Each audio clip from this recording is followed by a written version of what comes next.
अस्सलाम वालेकुम। Inside blogs में खुश आमदीद। दिफाई और जियो पॉलिटिकल तज्जियों के साथ मैं आपकी होस्ट इरा मोमिन। दोस्तों, मशरिक़ वस्ता में एक नया बहरान जन्म ले चुका है।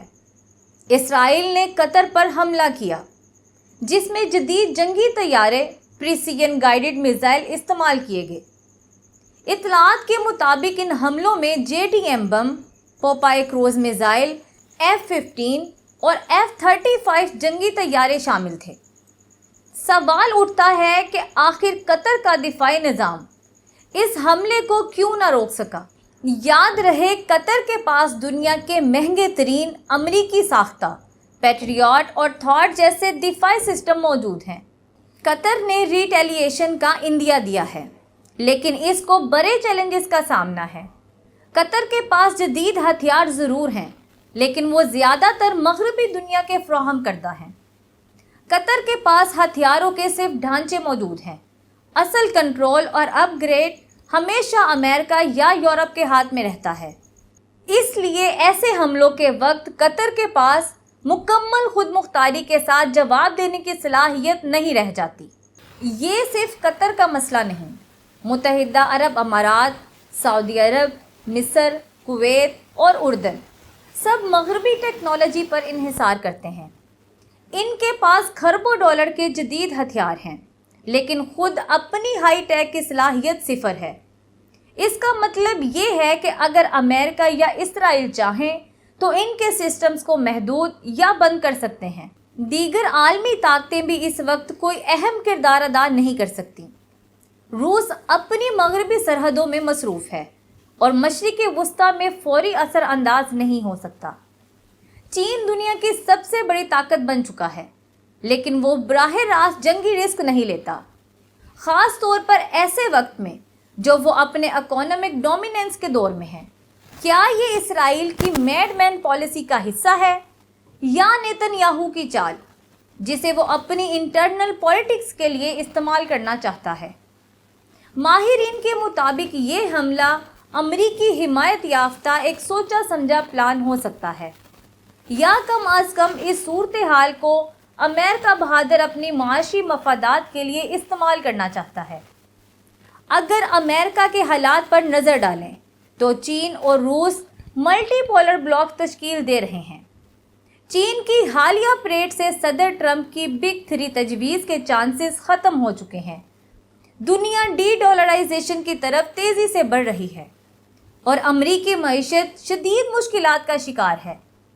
अमेरिका अपनी मईशत को सहारा देने के लिए नए रास्ते ढूंढ रहा है। ऐसे में अरबों की बेतहाशा दौलत और कमज़ोर दिफाई सलाहियत अमेरिका के लिए एक पुरकशिश ऑप्शन बन सकती है। अरब दुनिया के खरबों डॉलर इस वक्त मगरबी बैंकों में पड़े हैं और अमेरिका इसको बआसानी फ्रीज कर सकता है।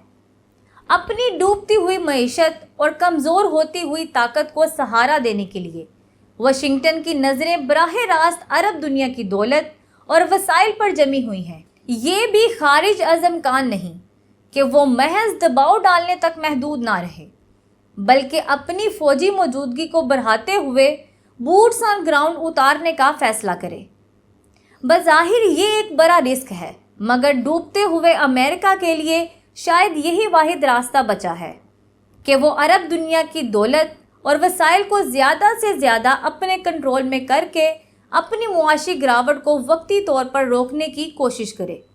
अरब दुनिया के पास क्या ऑप्शन हो सकती है? क्या वो अमेरिका को मज़ीद फ़ायदा देकर टाइम गेन करना चाहेंगे? ये ऑप्शन भी कोई आसान नहीं होगी और बड़ी कीमत अदा करना पड़ेगी। जबकि दूसरी ऑप्शन अमेरिका से दूरी और ख़ुद इन्हिसारी की पॉलिसी इख्तियार करना है। अगर अरब दुनिया वाकई आज़ाद बनना चाहती है तो पहला कदम यह है कि अमरीकी फ़ौजी अड्डे और मगरबी दिफाई सिस्टम्स अपने ममालिक से निकाले। इन ममालिक के पास मुनज़्ज़म ज़मीनी अफ़वाज मौजूद है, जिनका इन्हिसार मगरबी टेक्नोलॉजी पर निस्बतन कम है। इनके पास हौसियों और ईरान के मॉडल भी मौजूद हैं, जिनको बआसानी अपनाया जा सकता है।